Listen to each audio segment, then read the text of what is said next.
Hi, it's Tiffany Lorraine, the Resilient Mother with the Resilient Mother podcast. Today I have a wonderful guest for you, Dr. Jamay Fisher.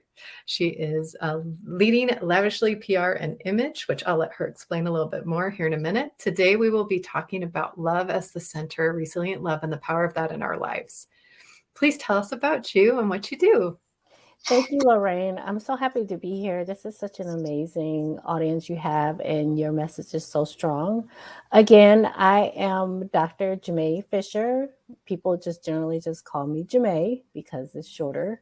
And I am the founder and CEO of Leading Lavishly, a PR and image boutique where I help women either reinvent their careers or I help entrepreneurial women work with fewer clients with bigger budgets. So that's the work that I do. And it really is to do this work, either one has to be, you have to be resilient. So very purposeful. Absolutely.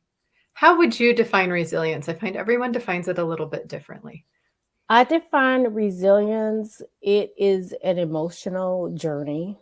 So it is like having a strong belief, and this is what I teach my clients to really have a strong belief in why you're doing what you're doing, and that a strong belief in yourself and never giving up no matter what circumstances may come in your way.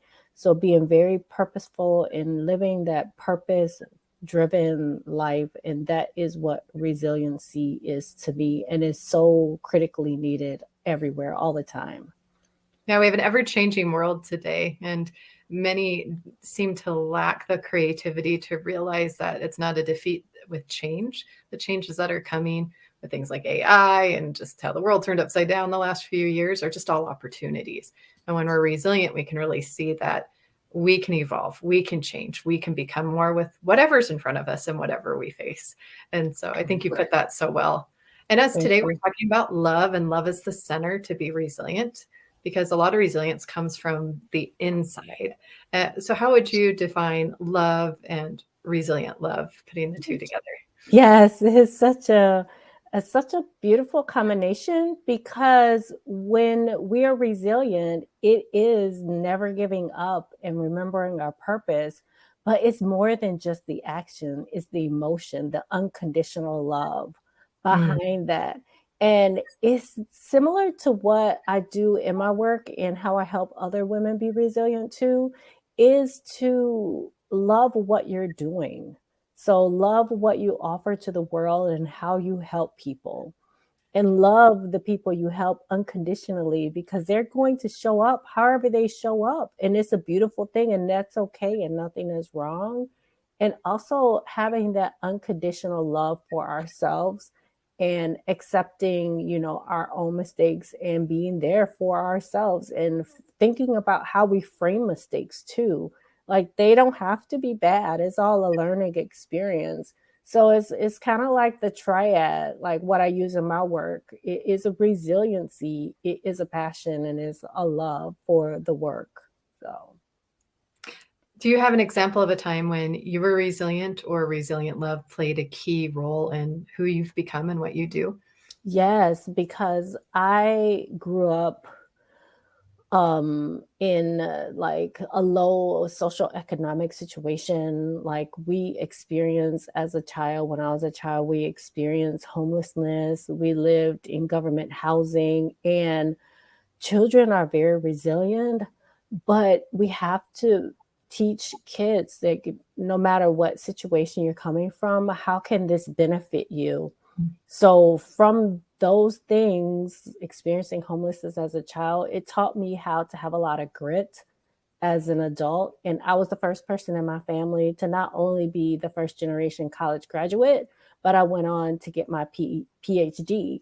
And in that work, like, I saw a lot of, I wasn't really willing to accept, the resiliency I had, but I was easily able to see it in other people.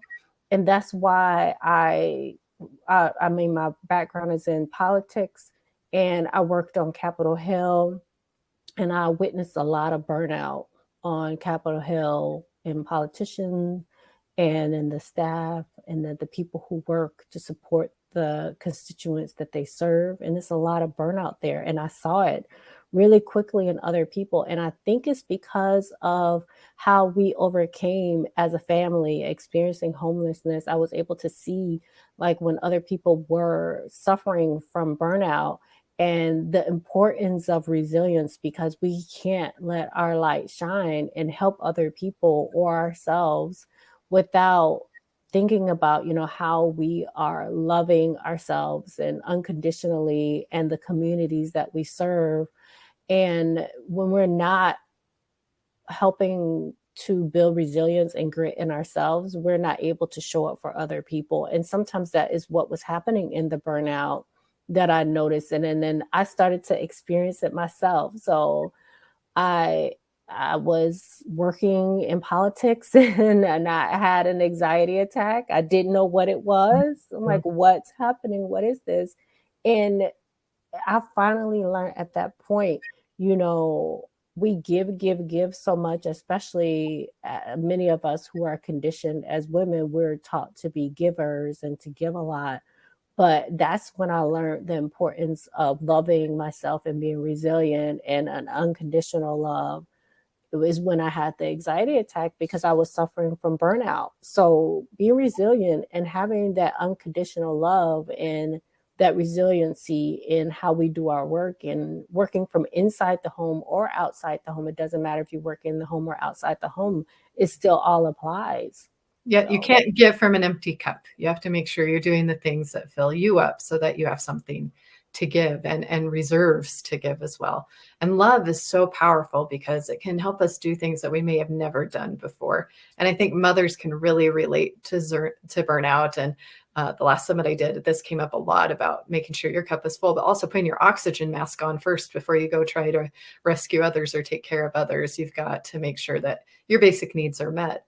So what I'm also hearing from you is that part of unconditional love is having boundaries with yourself and with others so that you can maintain that love within yourself and you can maintain that resilience within yourself, knowing where to set the line of this is what I can give, this is what I can't give, just so that I can be my best self for you and for others.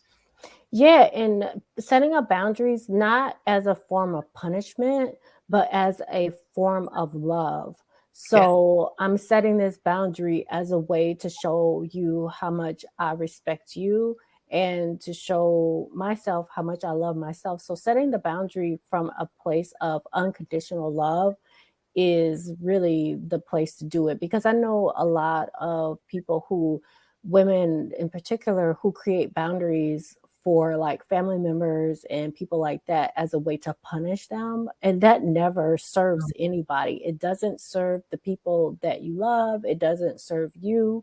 So, really setting boundaries, like you said, Tiffany, from a place of love is the strongest and most empowering way to do it. And sometimes it's easier said than done. We don't want people to have to experience burnout in the home or working outside of the home or experience anxiety attacks. But, sometimes it has to get to that. And that's unfortunate. But really learning to practice setting boundaries from a place of love just in our everyday lives is so empowering and is really showing how to be an example too. Exactly. Because how can our children or those around us model love or resilience if they're not seeing it in someone else or the power that it can do? I love biographies and finding out about other people that are resilient or examples of great acts of love, because then they show me what's possible. But I don't know what's possible until I see somebody else do it. But I think with some resilience and some inner love, you find out what's possible for you. And there's a point where only you know what that identity is that you want to be in and your best self. And when you're in the right flow of love and the right flow of resilience that no one else can know. And so, like you said, the boundary is not a punishment. It's just the way of maintaining that for oneself. In your work, how does resilience and love play out with what you do with your clients and what you do today? Yes, all the time is definitely core. It's the core of the work. And I mentioned this earlier, but I'll happily explain it in a little bit more detail here, because for women, mostly work with women who work outside of the home, but for women who work inside of the home too, it applies. And it is what it is. Like I call it a, a triad, right? So it is that setting boundaries and knowing yourself. I think Tiffany, you alluded to a little this earlier, but knowing the stories you tell yourself and really falling in love with yourself and falling in love with your gifts. Yes.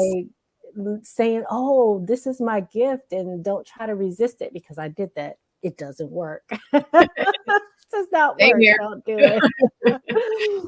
So falling in love with what your gifts are that you were given from God, source, universe, and falling in love with that in like a deep, unconditional love. So that's one corner of the triad. The other triad is practicing that same thing for the people in your lives. So be it your family, your children at home, if you're a caregiver, or outside of the home, if you work with clients, but having that unconditional love for them too, and really accepting like who they are and seeing what their gifts are too, and then having love for what you're doing in the world, caregiving in some way or serving your clients in some way, like loving that too. So it's really the belief, it's the belief triad, and it's believing in the love for yourself, the love for what you do, and the love for the people that you're helping.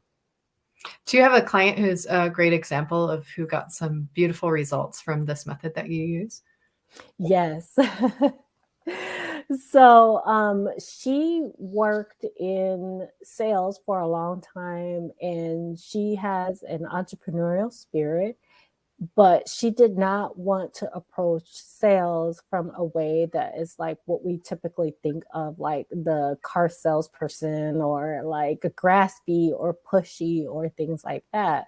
And so I really helped her see how she can serve, be in of service to her client, and be in of service to herself, and really help people from a place of love and service and giving. And it just really changed her whole perspective of sales, like really approaching it from a place of, how can I help you? Like, how can I be in service to you without it feeling so transactional? And really, you have to love what you're doing and have a lot of love and compassion for your clients and yourself, because you have to be in service to yourself too in this work. Because if we're not in service to ourselves, and then what are we doing? So we're just going to Right. burn out, is exactly what's going to happen. Or we'll become resentful of our families or whatever we're offering to the world. And she did this work and she got amazing results in just a few weeks. She started making sales from a place that made her feel better. She really tapped into her gifts and she started having fun in her business and making money and having sales, but doing it from a place that really served her. So that is, and she is a nutrition coach. So that is her expertise. And she really just wanted to see other women be healthy and happy and eating the things that they like to eat. So, and she achieved some amazing results, and she was able to raise her prices a couple times because she had so much demand from the work that she was doing. And We it got in line creates, with it. Yeah. yeah, and it creates true relationships with the people that you're helping. You're not seeing them as somebody you're just doing this for, or how can I get the sale, but really being relational with the people that you're working with. So that's an example of how I use the tenets of resiliency and unconditional love in the work that I do with myself and my clients. I think you hit on a key thing I'd love to talk about a little bit is that love is not a one-way thing. I mean, over self-love would not be a healthy thing. It really goes both ways. And do you find, like you said, it's a relationship, it's give and take. So how do you know when you are not giving too much or you're not giving enough in that relationship? Because if you're giving too much, you're giving yourself away. But if you're not giving enough, then the relationship's not growing. Do you have anything you can say to that? Yes, and this taps into your work too, is that inner knowing, but Mm, but being safe to being okay and getting used to tapping into that passion, that inner wisdom, and that inner knowing, because oftentimes in our world, in our society, especially, we're always chasing the next big thing. We're mm, not tapping into our own inner wisdom and our inner knowing. So being able to say, hey, is that thought that you're having here, is that really serving you? Or, is that helping you? Like, how does that make you feel? Like tapping into the feelings part of the narratives that we tell ourselves. So it really is knowing when you're not giving enough or giving too much, is tapping into how is your work making you feeling? Because when you are not in your genius zone or you're not giving enough, then you're going to feel resentful. But it really is like helping people understand, that gut, that inner wisdom that they already have. when can you tell when somebody's in their element? And you have to, because sometimes I think you have to point it out for people because they don't even realize a spark turned on when they talked about something or something else lit them up. How do you gauge and notice that in people? Usually through their body language and their emotions and how they talk about it. Like, how are they showing up? Are they showing up with like this glow, or are they feeling like really down when they talk about the thing, whatever they're experiencing? Or what words are they using? Is it energizing them? Is it lighting them up? So that's And how I look into it. if someone has no clue, they've never experienced being lit up before, how do you lead them into that? Like maybe they've just been in a life where they lived on other people's ideas of what was best for them and they never had that freedom to explore who they really were. How would you guide someone in that? I always look at the result. Like, Mhm. is that result, like, what is the external result? What is happening right now that is the external result where you have like what I like to call felt difficulty, where it's probably just okay, but you can do better, or something that just doesn't feel right. It's helping us tap into that intuition again, right? Something Mhm. that may not feel right, that you're experiencing the results that's tangible in the world that's happening, that you can see, hear, or whatever with your senses. So starting with the result and then back mapping from there. So saying, okay, well, what are some more empowering actions can we take to help you get a different result? How can we tap into that inner wisdom using your mind mapping, I guess, and just really figure out what is the narrative you have around that? How can we just shift that narrative just a little bit so it can be more empowering? So thinking about the stories we tell ourselves, Mhm. how we can shift the narrative. And it's not like I don't use mantras in my work or anything like that, but using what's called the thought ladder. So just like even just shifting the work the thoughts around it a little bit, instead of saying, oh, this is so terrible, I hate that this is happening, just kind of shifting the language and saying, I keep thinking that this is terrible.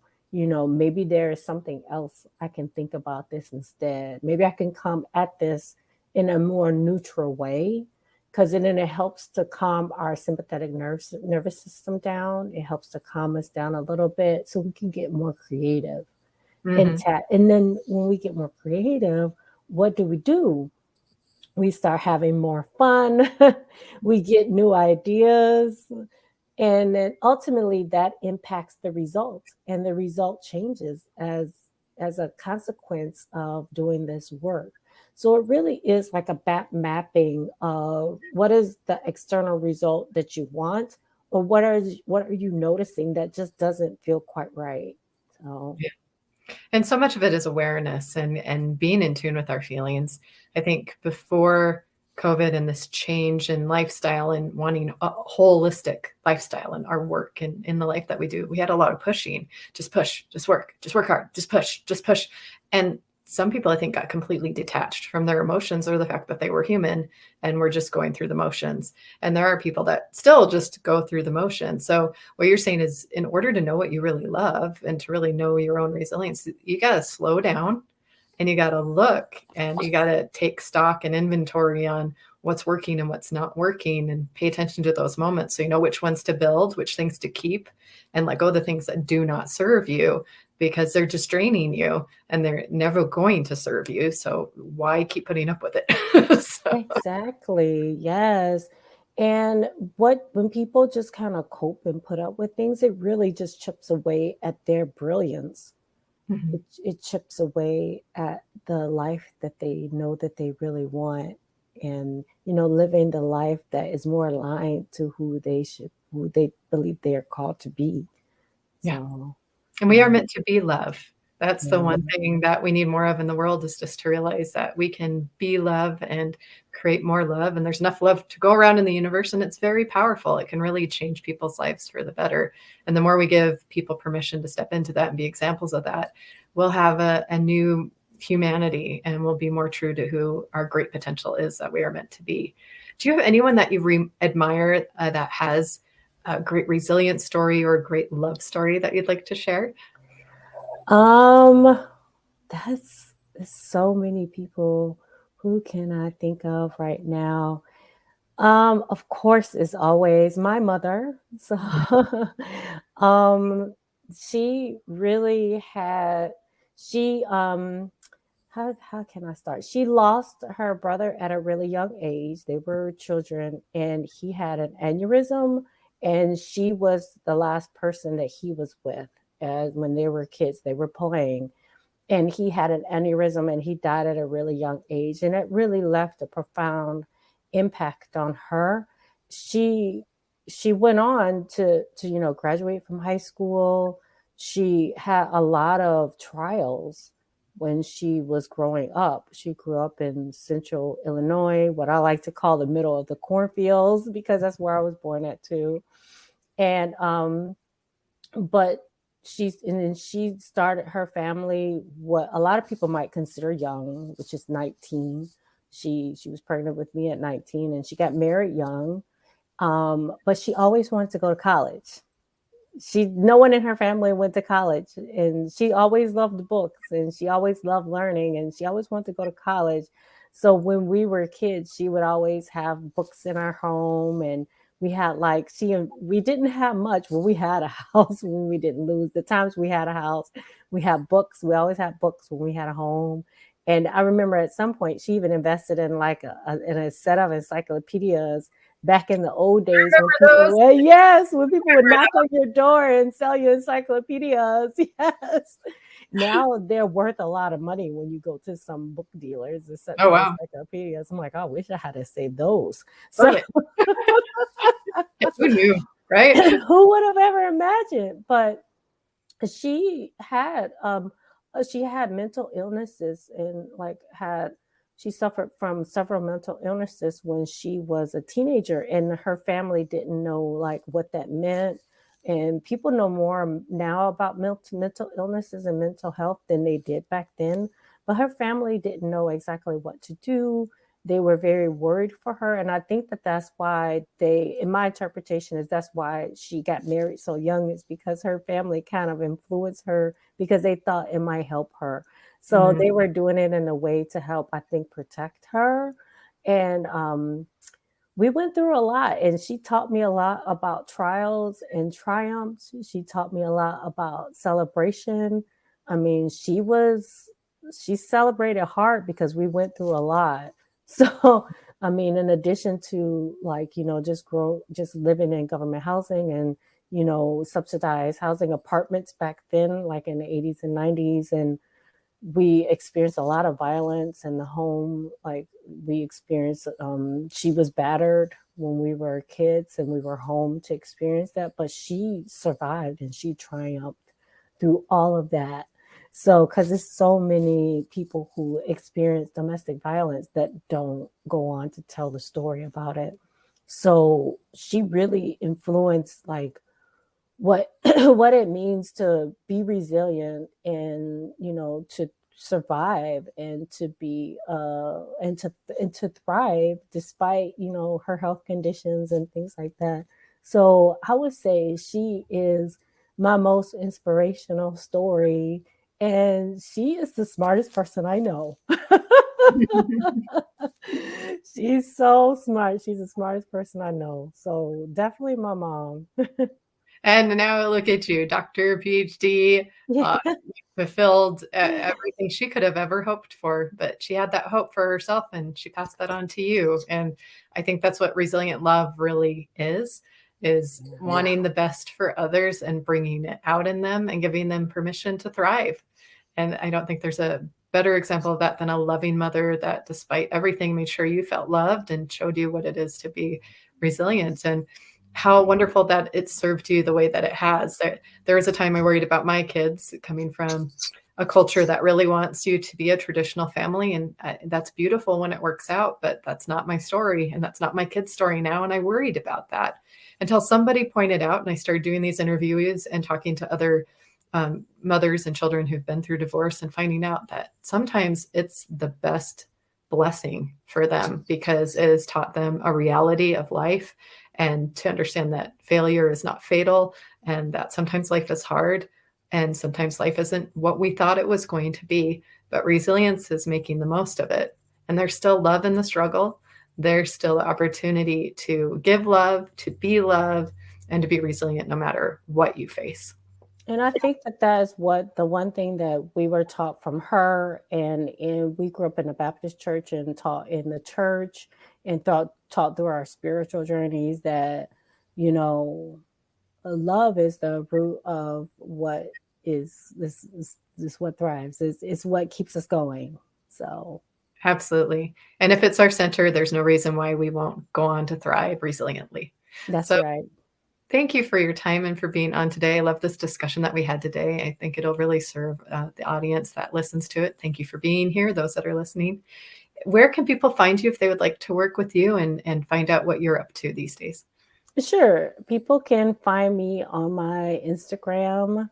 I kind of use that as what I call my storefront. And I am at Jamay Fisher on Instagram. That's JamayFisher on IG, and also on my website at leadinglavishly.com. So And you can kind of get some of those from her stuff below. So, and if you want to get a hold of me, I'd like to be a guest on this podcast.